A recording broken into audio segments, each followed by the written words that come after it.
안녕하십니까. 12월 31일 저녁 김경국TV 시작하겠습니다. 이재명이 지금 조기 대선을 향해서 전력 질주하고 있죠. 국정을 마비시키는 한이 있더라도 조기 대선을 실시해서 자신의 죄를 모두 뒤집어 버리겠다. 이것이 지금 이재명의 계산인데 생각처럼 쉽지 않을 것이다. 이런 여론조사 결과가 나타났습니다. 또 여야 정계 원로들도 간담회를 갖고 선계헌 후 대선에 대한 입장을 정리했습니다. 시간이 생명인 이재명 입장에서는 아찔한 소식이 아닐 수 없습니다. 여론조사 소식부터 먼저 전해드리겠습니다. 경향신문이 여론조사 전문기관 메타보이스에 의뢰해서 지난 28일부터 29일 이틀간 전국 남녀 1,020명을 대상으로 여론조사를 실시했는데 이재명이 낙관할 수 없는 결과가 나타났습니다. 이재명은 차기 대통령감으로 누가 가장 적합하다고 생각하느냐, 이런 자유응답 방식의 질문 문항에서 33%의 지지를 받아서 전체 1위를 차지했습니다. 압도적인 1위는 맞습니다. 2에서 2, 3, 4위는 여권 인물이 차지했지만 지지율은 한 자릿수에 그쳤습니다. 한동훈 전 국민의힘 대표 7%, 김문수 고용노동부 장관과 오세훈 서울시장이 각각 5%씩, 그리고 홍준표 대구시장이 4%의 순이었습니다. 그런데 없음, 잘 모름이란 답변이 무려 31%나 나왔습니다. 10명 가운데 3명 이상이 이재명을 지지했지만 7명 가까이는 이재명이 싫다고 답변한 것입니다. 특히 없음, 잘 모름이란 답변이 31%로 높았다는 것은 여권이건 야권이건 유력 주자가 나타나면 언제든지 전세가 역전될 수 있다, 이런 사실을 보여주고 있습니다. 이재명 입장에서 볼 때는 결코 낙관할 만한 내용이 아니죠. 이재명이 선거법 항소심 재판을 아무리 지연시키고 또 반대로 대선 일정은 앞당긴다고 하더라도 항소심 재판이 대선보다 늦어질 수는 없을 것입니다. 지금 10명 가운데 7명 정도가 이재명을 반대하고 있는데 만약 선거법 항소심 재판에서 1심과 같은 징역 1년에 집행유예 2년형이 선고된다면 이재명에 대한 지지율은 곤두박질 칠 수밖에 없을 것입니다. 또 범여권 주자들의 지지율이 미미한 것은 아직 여권에서 본격적인 경쟁이 시작되지 않았기 때문입니다. 윤석열 대통령에 대한 탄핵 여부도 아직 확정되지 않았죠. 그리고 12.3 비상계엄 사태에 대한 여권의 책임론이 강하게 일고 있다는 점, 이런 점들이 반영돼서 여권 주자들의 지지율이 높지 않게 나오고 있는 것입니다. 윤석열 대통령의 헌법재판소에 대한 심판이 시작되면 비상계엄에 대한 국민들의 인식도 아마 상당 부분 달라질 가능성이 높아 보입니다. 지금 윤석열 대통령에 대한 지지율이 30%를 넘어선다는 조사가 이어지고 있죠. 이런 부분들은 이재명의 쿠데타에 가까운 횡포에 대한 반발 심리가 작용된 것으로 볼 수 있습니다.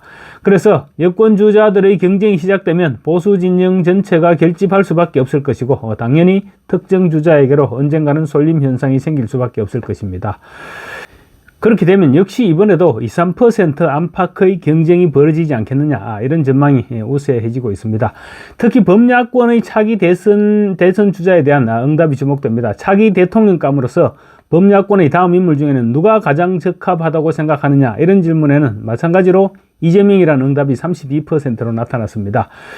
갤럽을 비롯한 다른 여론조사에서 30% 후반대였다는 점에 비해서는 많이 하락했다고 볼 수 있는 수치죠. 이 조사는 자유응답 방식이 아니라 주로 거론되어 온 6명의 주자 중에 선택하는 방식으로 이루어졌습니다. 김동연 경기지사가 10%로 2위에 올랐습니다. 2위에 오른 것도 중요하지만 처음으로 두 자릿수로 치고 올라왔다는 데 의미가 있어 보입니다. 두 자릿수 지지율의 의미는 언제든지 이재명의 대안으로 부각될 수 있다, 이런 위치까지 따라붙었다는 의미로 볼 수 있을 것입니다.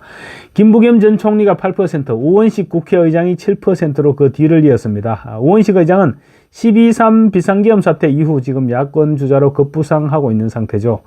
수감 중인 조국혁신당 조국 전 대표가 6%, 또 독일 체류 중에 12.3 비상계엄 사태로 조기 귀국한 김경수는 2%를 기록을 했습니다. 이재명 이외의 다른 후보를 지지한다고 응답한 사람들은 지지 후보 없음이나 잘 모르겠다, 이런 답변층보다는 강성 이재명 반대파로 봐야 할 것입니다. 얼마 전까지만 해도 야권의 나머지 모든 주자들의 지지율을 합쳐도 이재명의 지지율을 따라잡지 못했습니다. 그런데 지금 분위기가 상당히 변하고 있지 않느냐, 이런 분위기가 감지되고 있는 것입니다. 가능성이 희박하지만 이들이 모두 손을 잡을 경우 수치상으로는 이재명을 능가할 수 있다는 그런 조사 결과가 나온 것입니다. 특히 없다는 지지 후보가 없다는 응답이 21%, 잘 모른다는 응답이 12%로 나타났습니다. 33%가 이재명을 범야권 대선 후보로 인정하지 않고 있는 것입니다. 이재명은 민주당 지지층에서는 67%의 압도적인 지지를 받았습니다. 그렇지만 진보 성향 응답자 가운데는 55%로 떨어졌고 중도 성향 응답자 중에서는 32%만 이재명을 지지한다고 응답했습니다. 바꿔 말하면 중도층에서는 10명 가운데 7명이 이재명을 반대하고 있는 것입니다. 중도층은 이재명을 대통령감으로 인정하지 않고 있다. 이렇게 봐도 무방한 수치상으로 볼 때는 그런 결과인 것 같습니다. 또 보수 성향 응답자 중에는 15%, 국민의힘 지지자 중에서는 5%가 이재명을 지지한다고 답했습니다.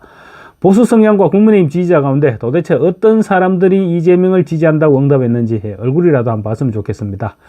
국민의힘 지지자 중에는 18%는 김부겸 전 총리를, 그리고 17%는 김경수 전 지사를 대통령감으로 꼽았습니다. 이재명은 민주당의 전통적인 지지 지역인 호남, 그러니까 광주 전라에서도 55%의 지지를 받는데 그쳤습니다. 과거처럼 폭발적인 지지를 받지 못하고 있고 호남 유권자들은 아직 이재명을 더 지켜보겠다, 이렇게 판단하고 있는 것 같습니다. 호남에서는 일단 될 만한 사람을 밀어주는 그런 성향이 강하기 때문에 누구라도 경쟁 후보가 급부상하는 야권 후보가 있으면 지지 대상을 바꿀 가능성이 충분히 있다, 이런 부분을 보여준 대목인 것 같습니다. 이재명은 안동 출신이죠. 본인은 안동이 고향이라고 하지만 지인들은 영양 출신이라고도 합니다. 어쨌든 간에 안동이나 영양이나 바로 붙어 있으니까 고향이 TK죠. TK인데 대구 경북에서는 14%로 싸늘한 반응을 보이고 있습니다. 오히려 상주 출신이고 대구에서 국회의원을 지낸 김부겸 전 총리가 TK 지역에서 18%로 이재명을 능가했습니다. 이재명은 지금 마치 대통령이라도 된 것처럼 행세를 하고 있지만 이처럼 곳곳에 취약한 부분들이 남아있고 이런 부분들이 사법 리스크와 결합하게 되면 반 이재명 분위기로 모아질 것으로 볼 수 있습니다. 문제는 여권 후보가 빨리 두각을 나타내야 되는데 아직 그런 후보가 보이지 않고 있다는 점입니다. 그렇지만 윤석열 대통령에 대한 탄핵 여부도 확정되지 않았다는 점에서 여권 주자들은 조심스러울 수밖에 없다. 그렇게 볼 때 아직은 더 시간을 두고 봐야 하지 않을까 싶습니다. 또 여론조사에서 국민 대다수는 개헌이 필요하다, 이렇게 응답을 했습니다. 2025년, 그러니까 내년 안으로 개헌을 해야 된다, 이런 응답이 38%를 차지했습니다. 2026년 지방선거 때 개헌하자는 응답이 또 22%였습니다. 지방선거 이후 개헌을 하자는 응답이 13%로 조사됐고 개헌을 할 필요가 없다는 응답은 18%에 그쳤습니다. 이처럼 국민들의 개헌에 대한 열망이 높은 가운데 국회의장과 정당 대표를 지낸 여야 정치 원로들이 오늘 개헌을 서둘러야 한다, 이렇게 의견을 모았습니다. 대통령이 지금 눈앞에 아른거리고 있는 이재명 입장에서는 화들짝 놀랄 소식이 아니었을까 싶습니다. 정대철 대한민국 헌정회장의 주최로 오늘 여의도 한 식당에서 열린 전직 국회의장, 총리, 당대표 초청 간담회에서는 여야 출신을 가리지 않고 대한민국 정치 원로들이 모두 모습을 드러냈습니다. 민주당 원로들이 훨씬 많았습니다. 정세균, 문희상, 박병석, 김진표 전 국회의장, 이낙연 전 총리, 서청원, 황우여, 손학규, 전병헌 전 대표 등이 참석했습니다. 서청원, 황우여 정도를 빼고는 모두 야권 인사들이었죠. 이 자리에서는 대한민국 정치의 위기를 극복하기 위한 개헌의 필요성이 주요 의제로 논의됐다고 합니다. 그런데 간담회에 참석한 원로들은 극단적인 정치 대립과 국민 신뢰 하락을 초래하는 현 상황을 타개하기 위해서 권력 구조 개편이 절실하다, 이 부분에 의견이 모아졌다고 합니다. 문희상 전 국회의장은 헌법 개정이 정치, 경제, 사회적 위기를 극복할 수 있는 유일한 돌파구다로 이렇게까지 얘기를 했습니다. 원로들은 4년 중임제가 되건 아니면 내각제가 되건 개헌이 먼저 이루어진 뒤에 대선을 치르는 게 좋다, 개헌은 빠를수록 좋다, 이렇게 입장을 정리했습니다. 말하자면 선개헌 후 대선을 주장하고 나선 것입니다. 한시라도 빨리 대선을 치르고자 하는 이재명 입장에서는 날벼락이 떨어진 것입니다. 민주당 소속 원로들까지 선개헌 후 대선을 주장하고 나선 것인데 한시라도 빨리 대선을 치르고자 하는 이재명 입장에서는 날벼락이 떨어진 것입니다.